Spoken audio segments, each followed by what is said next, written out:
जय श्रीकृष्ण. बऱ्याच वेळेस काय होतं, साबुदाणा आपण भिजू घातला की त्याची साबुदाणा असा चिकट होतो. आज मी तुम्हाला सांगणार एकदम मोकळा साबुदाणा होतो. साबुदाणा खिचडी तयार होते.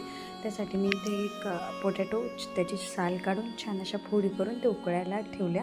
उकडून घेतलं की काय होतं, बटाटा उसळीमध्ये एकदम छान लागतो, मऊसूत लागतो.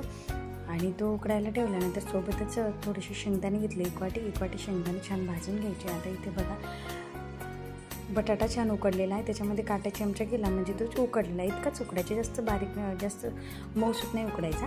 आता एका मिक्सरच्या जारमध्ये आपण जे भाजून घेतलेले शेंगदाणे ते काढून घ्यायचे आणि 3 हिरव्या मिरच्या घ्यायच्या कढईमध्ये आणि त्याच्यावर थोडंसं तेल टाकून त्या आपण छान अशा भाजून घ्यायच्या. आता ह्या ज्या मिरच्या आहेत तुम्ही जर मिक्सरमधून बारीक करून काढल्या ना तर उसळीला टेस्ट खूप छान येते. काही वेळेस काय होतो, आपण बारीक चिरून टाकतो, पण बारीक चिरल्यापेक्षा अशी जर एखाद्या वेळेस उसळ बनवली तर बघू शकता तुम्ही, खूप टेस्टी बनते. आता हे साबुदाणा मी भिजत घातला होता 2 तासापूर्वी. त्याच्यामध्ये थोडंसं पाणी टाकलं होतं, 5 मिनटं पाणी ठेवलं आणि पाणी पूर्ण काढून टाकलं.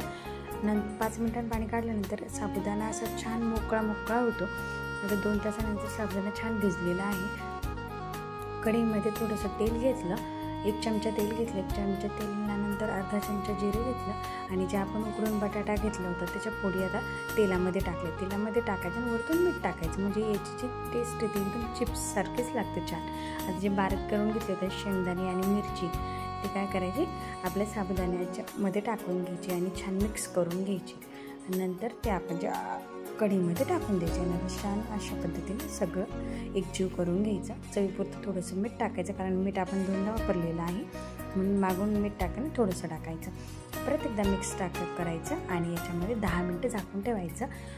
बघू शकता छान अशी मऊसूत एकदम टेस्टी अशी साबुदाणा उसळ तयार होते. बघू शकता किती मोकळे झाले. 2-3 हिरव्या मिरच्या डबल भाजल्या मी आणि एन्जॉय केली छान अशी. उपवासाला कधी अशी खिचडी नक्की करा. Thank you, bye.